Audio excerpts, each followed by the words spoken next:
Hey friends! Welcome to the BJ Experience with Bobo and Jojo. Mwah.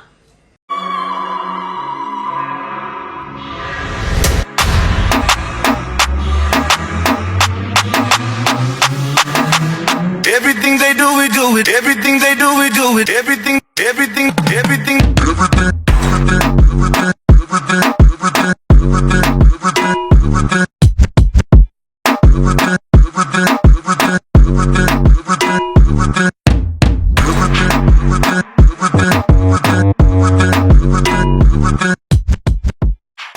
So for this episode, we're going to be talking about childhood traumas. And with childhood traumas, we mean things that we may have gone through growing up, and just generally things that people go through in most cases growing up that may affect you in terms of how you view life, your confidence, if you don't manage to go through them. Just discussing them and seeing how we can deal with them, because childhood traumas is actually a thing that happens. And yeah, so that's basically it. This is it's one of the serious episodes, but yes. Right, you understand? Correct. Okay. One thing that shapes you as an adult is your inner child. So people tend to forget that everything that you've gone through as a child really affects who you are as an adult. Yeah. And most of the issues that you have, whether it's your personality, whether it's how you think, whether it's your belief system, it's that inner child. Inner child, yeah. So we can start with failure and shame in terms of just failing in general. Mm-hmm. Now for me, it was such an issue in terms of my grades. Oh, It was like a really big issue. Mm-hmm. So I had to learn in terms of grades that really doesn't define who you are. Okay. Because at that time I remember I got, I think a 64 in math. I will not forget that grade. So I was so upset and I was shamed in such a manner that I had to go I went into the kitchen. Sorry, not into the kitchen, into my mom's bedroom, and I entered the cupboard just to cry. So I entered the cupboard to cry, and because I was not supposed to show why you crying, you failed. Yeah. Oh no. So when you're done, I think my uncle came to pick me and was just like, "No, you're not a failure. Yeah. You were like." So who was scolding you? Who else? Mom. Yeah. Oh no. Like, Yeah. were you just a softy kid, or she was like very, very harsh? Grades was such a thing. So even like for me to just, sometimes I forced the failure just to know how that feels, but it's always been a thing. Like low key, even till now, when it comes to grades, it's still been a thing. It's still been That's hey yo, what are you doing? Yeah. Like that really. I'm not saying guys don't read, don't work hard, but yeah. every time I was up there, it was a normal, so there was no congratulations. Oh. But the one time you slip, and by slip I don't mean even position wise. So position wise, grade wise, anytime you slip, you fucked up. Yeah. You're not a normal, perfect, whatever kid. Yeah. Yeah. So also now and then, not knowing how to fail. Because then if you've kept it like that, you just fall once you fail in anything. Yeah. So at a point in time, I feel like I, on purpose, decided, you know what, fuck it. These grades are not going to define who I am. So let me now start also building on my personality. Because I feel like also growing up, I built my personality on the fact that I'm smart. So some of my friends, I was like, you've not learned this, you've not read this. So for me, I was thinking you're stupid. Yeah.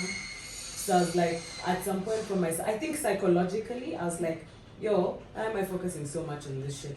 Like, which was also an issue that we'll talk about later. Yeah. But, I had to learn how to build that personality. What else do I have apart from this one? Yeah. I think that has a lot to do with parenting also.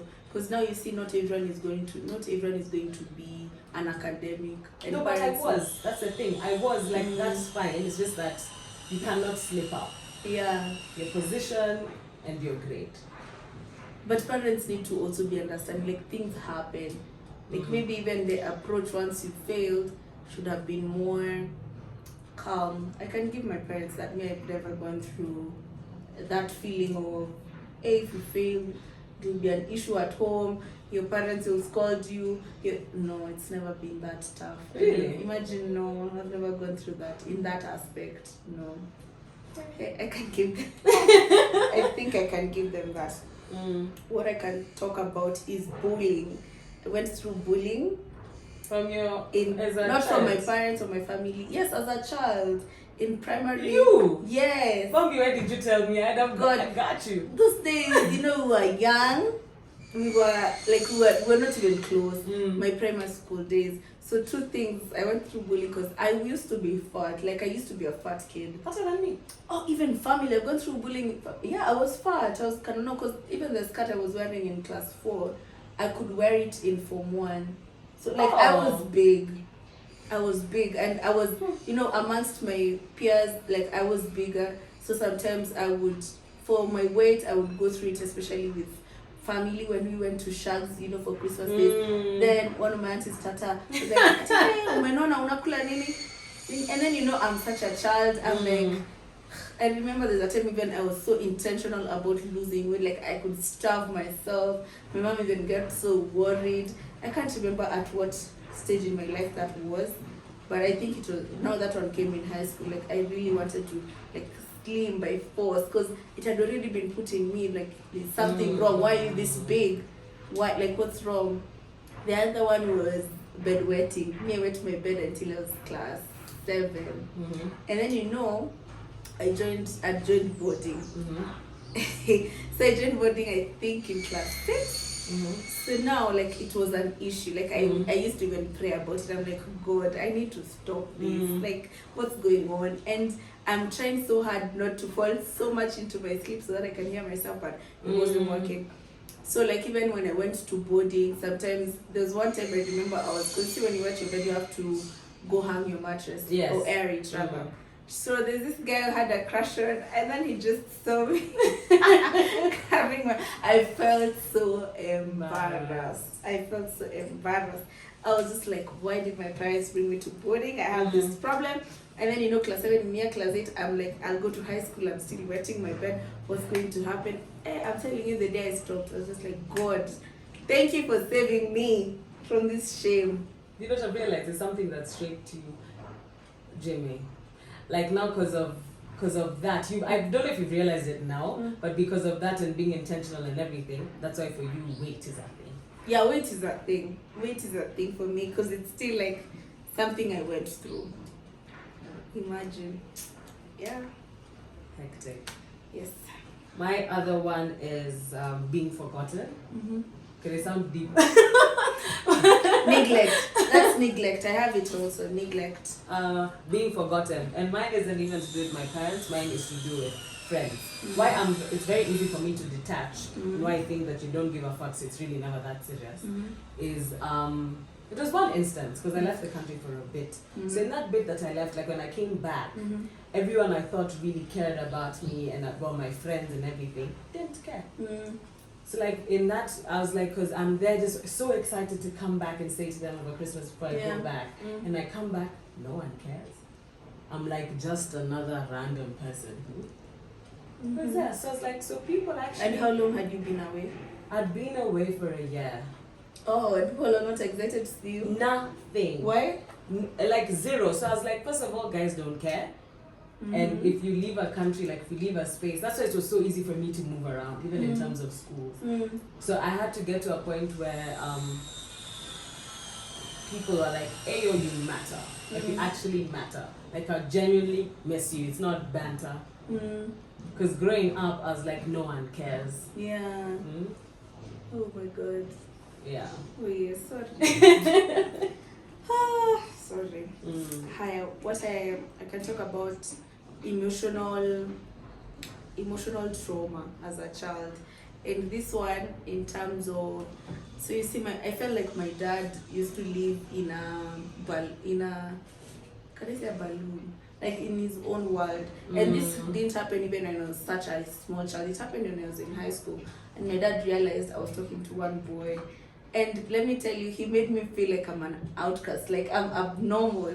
Like you know, I expected as a parent, you sit me down and tell me, okay, I realize you're growing and there may be feelings for a guy, what, but this and this is what I need you to know. Be careful, don't do this, don't, like, be unnatural. But now him, he got so pissed.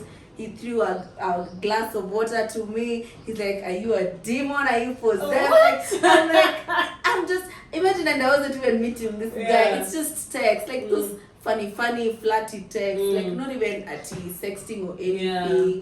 This one's for babe. I'm just like, guy, I feel like I've committed a crime. And that's right. Sometimes they sit down and I'm like, no, that's not the way to do it. It's not. Do you think you've ever had the talk with your parents? Have you had that talk? Which talk? The talk. There's that talk you always get to, like, when you're growing up. My dad is still living in denial. He probably thinks I'm still a virgin. We had it with Ma. It's not about you being a virgin. It's a talk. Like the one, oh hi, so this is sex. This is how this happens. You need to be using this. Those things. Have you ever had? My mom. You yes. have. My mom. You know what my talk was? Yeah. Do you understand? Usually keep safe. This one, I kid you not, and we're leaving the house and we're going, I think I was going for a play or something. Then she's like, do you drink? And I'm like, yes, I usually have a glass of wine. Yeah, glass of wine with my food. Which technically wasn't a lie then because I did used to go, like my friends used, like the parents used to have a lot of dinners. Yeah. So you'd have like your red wine, your red meat, your white wine, your white fish, those things. So then she asked, and guys, do you have any guy friends? And I knew what she meant, so I said, yeah. No, that time I didn't have at all, no. It's like, are you keeping safe? I said yes. That was the only conversation we've ever had. That's mom or yes, dad? Mom. How would it ever be? That's a question we'll unpack later. But when I think about it, it wasn't the first one. The first one ever was when I think I was like 10 and I asked if I have HIV/AIDS. Because I'm not going for testing. Okay. So like I've learned it in school, so I was like, do I have AIDS? Yeah, it's good to know this shit. Yeah. Yes, I asked her, do I have HIV/AIDS? Yeah. So that was my for me, that was my first thing. Because I was thinking, I've shared cups with people. I was like, I know the first thing I've done is I've not had sex, but I've gone to the doctors, they've used a needle. Yeah. What if the doctor forgot and the needle he used? So I was like, there's that exposure. Yeah. I have people, like what if someone has taken Auntie has shared my spoon with me? Yeah. So I was like, do I have the guy? Maybe I have the guy and you've been slipping it in my, in my drink. Yeah, so those are the only two. Because I feel like parents really need to. Don't make it uncomfortable, but there's a way you need to talk to your kids. Yeah, you need to have the talk. You need to have the talk. And fathers need to be able not to tell their girls that men are trash, but what do I keep on saying? But I've been influenced, and also show them through how they treat their wives and their sisters and their mothers. Yeah. So that girls can see through that instead of saying, this is how a man should treat you. Yeah. Let me see it. From you. Yeah, be an example. Basically. Yeah. Alright. So is it my turn or yours? I do not know. Whose turn is it? Me? Okay. Another one. This is not something I've gone through, but it happens. It's happening. This is violence. Violence, maybe you're seeing one of your parents is hitting, I don't say, okay, maybe your dad is hitting your mom, or even your mom is the violent one, or even I feel like there are parents who also batter their children in extremes. So this would cause trauma to the child definitely, and it would affect probably how they come to relate later in future. That's why you find like most people in toxic relationships grew up in a toxic environment because you kind of feel like this is okay. This is how it is. I mean, if my dad was like this, if my mom was like this, so why not? And that's a thing, and many people are going through it. So yeah, it's something that needs to be addressed. Because I feel like, I don't know if it was a joke or a meme or something that I was seeing, and this guy goes like, it's very funny how fathers become such saints when they have a girl child. And a saint just to the girl child. The girl child, yes. So they forget that this shorty is gonna see you beating up your Your wife. wife. So you Thank treat you. her like that, you'll be like, so as my father's daughter, Yeah. I'm treated like a gem. However, when I get married, this will happen and I'm supposed to allow Yes, it. it's okay. You're supposed to just accept it. Because that's something that guys need to remember, that your wife could be someone's sister. Like your wife is, someone's Yes. sister. Your wife is someone's daughter. Your wife is someone's mom. Yes. So and I'm not saying as only in relationships, as a guy, you should know the same thing. Yeah. And when it comes to men, to women, the reverse should happen. Your man is someone's dad, is someone's son, is someone. So I feel like when we break it down to humanity and the like, it's easier to do better and be better. Yeah. Because no one ever does. Because you beat your wife or you beat your husband and forget that your son or your daughter is that. Like, or is going to become that. And it's mostly because I feel like most people who are violent, they have anger issues. Like, just seek for help. Just go seek for help. If you realize you have an anger issue, just go seek for help. To add on what you're saying, that's why a lot of men don't have good relationships with their fathers. And it's like in their 30s or 40s, like late 30s to 40s, they look back and they're like, maybe I should just let it go because you're on your way out, so let me make my peace with you before you die. Yeah. And shit goes south between us. Yeah. Nifike heaven, and that's the one reason God is like, peace, bro. You didn't make amends with your dad. Yeah. And it's not even that amends of I want to have a relationship with you. It's that amend of me, I'm done with the past. I'm done letting the past stay in my mind. Yeah. Like, I want to live my life free. And I think of it as even like my friends who have kids. You'll see them being so careful around their kids. Even just the way they talk. You know, like in the generation we grew up in, parents were so free with their words. Your parents, you piss off your parents, you're such an idiot. Now you'll see guys being like, just don't do that again, okay? Yeah. Like, they're so soft-spoken because they're like, I don't want, people have such a deep, even women, they have such a deep fear of becoming their parents. Yes. They're like, what I went through. That's why you hear guys saying, I never want to beat my kids. I want to be the cool parent. Like, Not even beat because of being the cool parent. no, but it's like even the Kids cool parent. listen. Like, think about it. When you started drinking the first time, were you open about it? No. It got to a point where eventually your parents found out you were But drinking. with my mom it's different. My mom is she lets you, it's easy to talk to her. So with her, it was very, very easy. Yeah. My dad now is the extreme. So help us God. And that's that thing also for being intentional with your words. Instead of saying, because I could have done an idiotic thing. Don't tell me you are an idiot. Yes. Tell me you are being. So that Yes. means that it's just the act. You're not punishing me as the person. Yes. Like, have you seen this thing that went viral? It was posted, I think, by Citizen, someone posted it, saying how a lot of parents don't realize, a lot of adults don't realize the effects their words have on kids between the ages primarily of 5 and 12. Something you tell a child, It will stick. the child will not consciously remember it, but it will develop them over time. And they even ran a experiment. God, so sorry for that child who the experiment was run on. One child went through a situation where people said things like, you're such an idiot, or you're so stupid. And another kid went into a situation where no matter how much shit they did wrong, people were like, you'll be fine. You know, you made a mistake.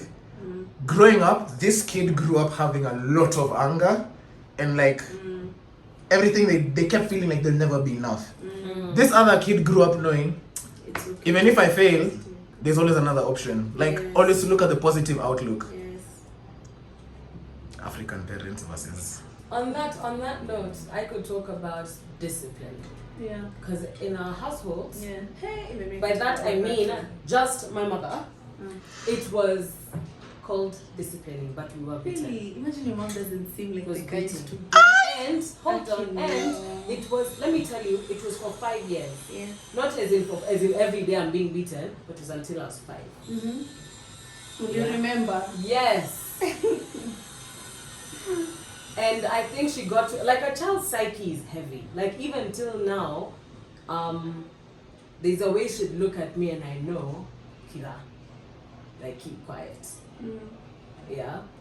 And now from 5, she now moved into, you've seen what you've done is wrong and get you beaten? Yes. To words. So for me, words are such a trigger. If you beat me, even right now, I kid you not, you can beat me to a pulp, it won't hurt me. Really? But your words, because I was so used to go to the corner and keep quiet. That is your punishment for you've done this and this and this. Go to the corner, keep quiet. And that would drive me absolutely mad. Really? Yes. So like those are my the punishments are creative. I was even telling him as well, you're not creative enough. If the only way you can hurt someone is if you're using your hands. Yeah. It needs to be more. Like even me, I can hurt you just with words. Yeah. But that's also a trauma that I got because it's like even the things I was told, you're failed, you're such a disappointment, your child is going to do the same thing to you. So all those things, all those words and being told all those things, it's already seated. So for me, words, if you tell me something rather than if you beat me, even teachers would know, they wouldn't, or you take away a star from my child. Like those are things that would. Yeah, words are very damaging for sure. For sure. Yeah. I want to say loss in terms of death. Death. I feel like death can be very traumatizing, especially when you're younger. I don't think I've gone through such traumatic death experiences of, thank God, I've never lost like anybody so close to me.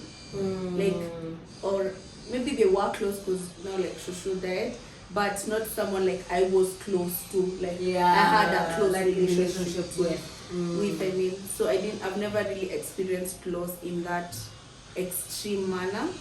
But there's one time there's a death of someone that really affected me, and I don't know why it did, because I never used to talk to this person. It was in high school, so I think when Form 2 and this girl was in Form 4, and you know I'd seen her before. She did her papers.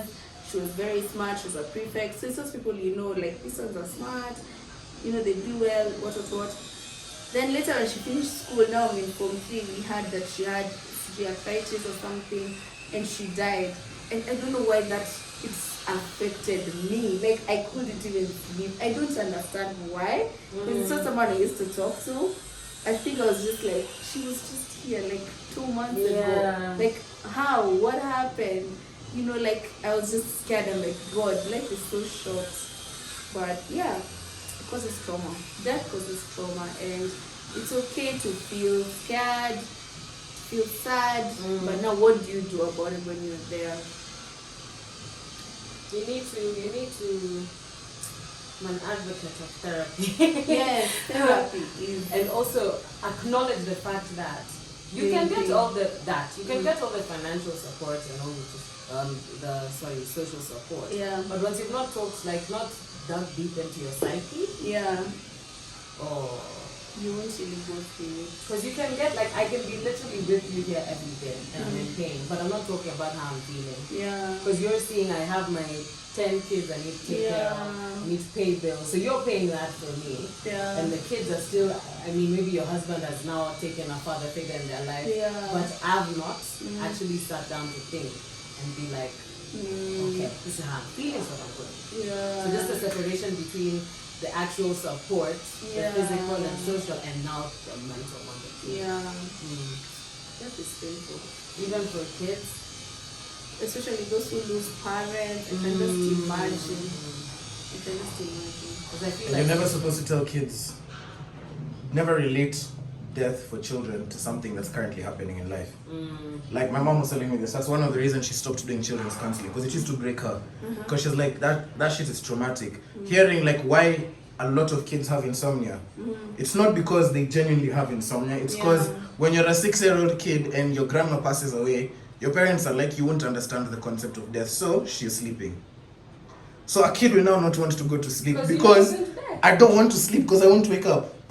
So it starts telling you in your head, and then as you grow older, it develops into insomnia, because every time you go to bed, you're like, I don't want to not wake up. Oh no. Or you tell someone, it was time. A kid, you don't tell a kid something like it was their time. because for them it's literal. They'll start getting scared of time. Like you tell a kid, ukunje, it's your time. You don't know how it'll affect them. Yeah. You're supposed to find ways to break it down for children, not just at Like there's someone I know who, when the husband passed, put the kids in therapy immediately. So individual therapy for the 2 kids, and now group family therapy. Therapy, So yeah. everyone is going. So like now, I am going for therapy, meaning me. My 2 kids are going for therapy individually. Then the 3 of us have therapy together. So that everyone has been catered for, and as a family also catered Catered for. for. That's nice. That's nice. Because people think that a 2-year-old doesn't need that. They need, They and do. they'll draw it. Like most of the times when you're talking to kids, you can't now sit and like they're sitting like this. Yeah. You can just give them paper and just ask them, how are you? So Yeah. you find out this whatever they're doing is actually They're talking. expressing themselves. Exactly. Yeah. That's true. A lot of children don't know how to express themselves with words, but that's why like you find counselors have things like play therapy. Yeah. Like give them toys and watch how they play with them. It will tell you a lot. Like if, for example, this is stuff I've learned from my mom. Like if a kid has lost their parents, like a dad, for example, you see them not picking up a meal toy, they won't. That's picking up. Like if you give them toys Yeah. and you give them like 5 Barbie dolls and whatever and a cars Ken doll. and like a Ken doll, they won't touch the Ken doll because their brain has disassociated with that. They don't want it because for them it's trauma. Like, or you'll see them pick it up, play with it for a few seconds, and then put it like on the side by itself. Like Yeah. you're gone. Yeah. Wow. Okay. Another one I would say is divorce, separation. So that really affects, like, there are so many people, or rather kids, who are affected by, especially if it's a nasty separation, and they could see the whole, like, I'm losing this parent, and now like you're no longer living with your dad and mom on the same roof. You want to know what's happening, and you know some parents have this thing where they don't explain to their kids what's happening, so they lie to you. Daddy is coming back, or mommy is coming back. So you're living in hope, and then you're sad that this promise is never coming to pass. I mean, it's coming to pass one weekend, then it appears again for another week, and you're wondering what's going on. And the instability as well. Because Yes. children do need to have that stable Yeah. and constant. Yeah. Yeah. And not to talk like, because things can happen. So not to talk badly or negate single parents, whatever. But it's very important to have the 2. Like to have Yes. 2 parents in the household. Yeah. Even just for support. Yeah. Let alone just in terms of what society says. Yeah, true. That's true. Because it really does matter. Yeah. Because he talks about suppressing feelings, and I was saying as a trauma, that's being told, why are you crying? Stop crying. Do you remember? Why are you crying? Stop crying. That you're being told to suppress your feelings. Yes. Or why you not talk? So why are you crying? Why you not Sasa crying? utaniongelesha? Sasa utaongea? Yeah. I don't even think that one was as bad as like I think for people who are beaten, when your parents used to beat you and they tell you stop crying, and they beat you again and like now you're not crying, so you're like, Yeah. don't express my feelings. Then again, why am I not Because expressing? African parents have this thing, they beat you, and then of course you've beaten me, I'm sad, I don't want to talk. Yeah. Then they're asking you, sasa utaongea? I'm Then like, they I beat don't you want to again. talk. Yeah, I don't yeah. want to talk. And they don't know how to come and apologize to you. They so what can't. do? They bring you food. No, small things. The things They that bring you like. food, they Like take you for me, places mine you was like. Food. Yeah, was food. Oh, by the way, we're going swimming. So you're upset. So by the time you're coming back, Yeah. like I feel like when it comes to that suppressing feelings, what it's done to me as a person Yeah. is, and I hate this trait. I'm like a kid. Yeah. Every day I could be so mad at you. Mad, isn't it? You know, I feel like I want to kill you. Okay, I've exaggerated what you get. Yeah. Tomorrow, imagine a reset. See how babies are. Okay, even me, I don't know how to hold a grudge. Not to hold my brain reset, as in I forget completely. Okay, well, I will forget. Like I'll forget. I'll know you made me mad, but I'll be like, If like you're- a child. Do you know how a child resets? Yeah. Like even though you beat a child today, tomorrow they'll Yeah, come back to you. yeah. That's how I am. So it's a good and a bad thing. That means that it's easy for me to forgive you, but if Yeah. someone knows that, they can also use it together. Yeah. Because I forget it completely. Like the next day I wake up like a new human being. Okay, I'm easy to let go of stuff. Like if you offend me, Mm. but I won't forget. Okay, I'm sorry. Hapo nimekujaji kidogo. Imagine I let go. Just won't forget, which makes a lot of Yeah, sense. but I feel like for you, as much as you let it go and you won't forget, you'll see it in your eyes. Your eyes tell a lot. Like if I'm pissed at that moment. Not even pissed. Yeah. Someone will come and you'll They can smile, see but that the too. eyes, what your eyes are seeing, macho zako. Ah, la la la la. You'd tell like there was something. Really? You think so? Nimekusoma ka kitabu ya Pictionary. Oh my god. The only. Cringe. Anyway, I would say another one is accidents. Like if you went through an accident or a serious injury, probably, I don't know, you broke a bone or you went through like, Have you broken a bone? no, but Devi has broken a bone. Really? Actually, I hated that guy, that boy who broke his bone. I was looking at me, kona bradhangu. What So happened? pissed. I think they were playing. You know, it was just like it wasn't intentional. Okay. But me, my brain registered this boy. Wants to kill my brother. Yes, he broke my brother's limb. So we have a problem. Alikuwa na trauma, ndio hiyo. Sasa hiyo ni adulthood trauma. We have a problem. Yeah. So, but yeah, I'm imagining like especially accidents. Maybe you're hospitalized, and you know you might be scared of getting into a car. It's just a I guess memory like that's still there. Which is funny for me, like look, to be very honest, my experiences are almost, they're low-key, like, I could have died. But it was very exciting because I was waiting to see. I know it sounds a bit morbid, but I was waiting to see the light. Because I'm like, okay, I'm in pain. I'm like, oh, so when guys are actually dying, they're in pain, but they just want the pain to end. So that's why sometimes they just let go. Oh, damn. So it's a weird thing, Yeah. but it was just interesting to be. Have you ever been in an accident? An accident? Yeah. Yeah, quite a few. Was that a car? Quite a few. Like they could have gone very bad. Ah. Yeah, even the car went like this. Like it's, yeah, but that's fine. The car is not banged up. I don't know, maybe I don't register it. But I think what maybe it did is unstable speed. Like if you speed fast and jerk a bit, even this for a microsecond, I'll feel it. So I know here, I'm going to die. So usually at that juncture, I tell God, Lord, Father, if this is going to end up in an accident, I'm not surviving this shit. Because at those high speeds, you're like, Yeah. so you have to be a very stable driver. Yes. Yes. Because anytime you jerk, Yes. I'm sure even like for him, he noticed, like I'd hold on Yeah. to something. Because I'm like, Maybe he I wants to didn't kill see. me.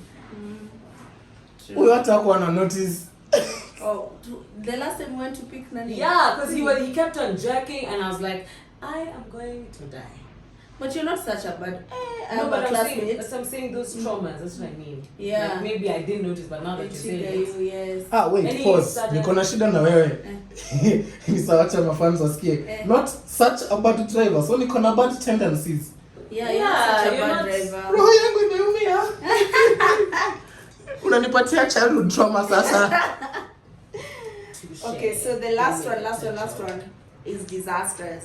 So this one, it's not like I've not gone Like a through it. natural disaster. Yeah, or like things Like an earthquake. natural, yes, or things like That's interesting. like Drought. things drought, famine, or things like post-election violence. I don't know if I can call that a disaster. I had Or- trauma there. Yes, you see, like those are things like people get trauma from that. You have to relocate. You're seeing your property being burnt down. You know, like those are things that would cause trauma in somebody. Now that you said that, you see that time I was telling when I came to say hi to people and they didn't care? That was during the elections. Okay, like just before, so obviously we're going to go back, but I think it was just for the month. Yeah. And I was in Bombolulu. Bombolulu is inside, I think it was inside, the estate, the particular estate was inside like a slum. So it's pretty, like the estate, but it's inside a slum. Yes. So now my parents had left me there for a bit. So they're coming back to pick me. So as we leave the gate like this, the guys with machetes. Oh. Yeah. So we're leaving and we're like, dad that time is driving against them. And then some guy stops and he's like, mnaenda wapi, nataka kufa. So at that juncture, my mom told me, lie down flat. What? She didn't want me to see. So lie down flat. And I think luckily, because she absolutely refused me to see anything. So when luckily we got a convoy because we were driving, we got a convoy on the highway Where somewhere. were you guys going to? Coming back to Nairobi so we could leave the country again. Okay. Because we're just there for the month. Okay. Yeah. So as we were driving, when we got to the highway, luckily there were some UN guys going to Nairobi. So we entered the convoy somehow. That's how. That experience triggered my association with elections. So every time I see whatever elections in Kenya, I know there's going to be violence. Come rain, come sunshine. Yeah. And every election since then, we've not been in the country. Oh yeah. I think it's only this one that we've been in the country, and even this one I thought Kwisha Maneno because of that trauma. Because I'm just like, every election is just going to be violent. There's violence. There's violence. It's sad, anyway. But that period really affected people, anyway. So that I'm done with my points on traumas. Maybe if you have. So I feel like it's something we'll keep on revisiting anyway. Yes, because it's something that happened. So basically, how do we deal with traumas now? I feel like the first step is to identify that Yes. you do have the trauma. Yes, accept. Yes. And talk about it. You don't necessarily need to, because I know Yes. therapy can be anything. Therapy could be this. Yes. Therapy could be a physical person, like going to a psychiatrist Yes. or a counselor, depending on what you feel. Yes. Therapy could be your best friend. Therapy could be Yeah. your mom. So whatever works for you. So talk about it. Yes. If you feel like it's something that's deeply seated that needs actual professional help, then you can do that. Yes, as well. seek the help. If you can't seek the help, don't isolate yourself. That's the worst thing you can do.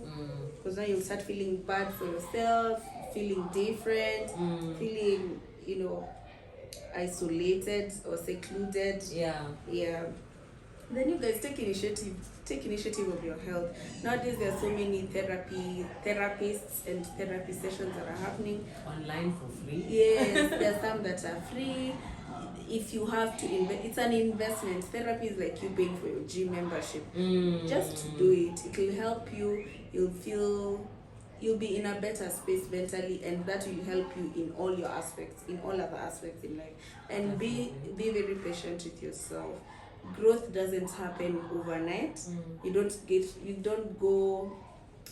over things overnight. Some things take longer for you to get over them. Some things you may take a short period of time, but please be patient with yourself.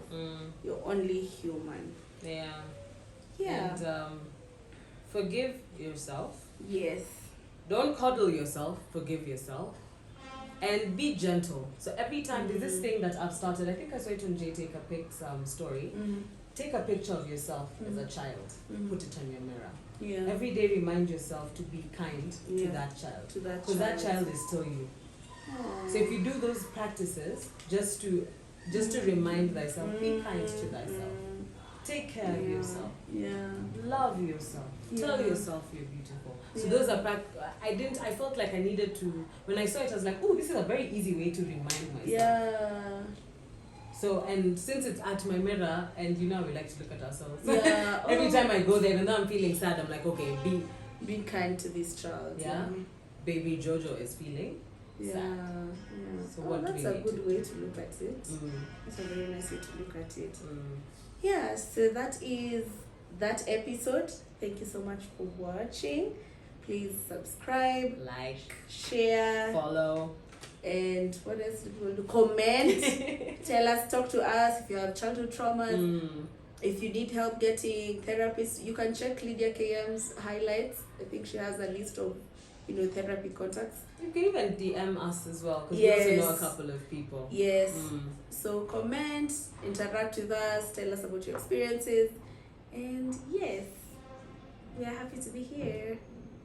The BJ Friends. Mwah.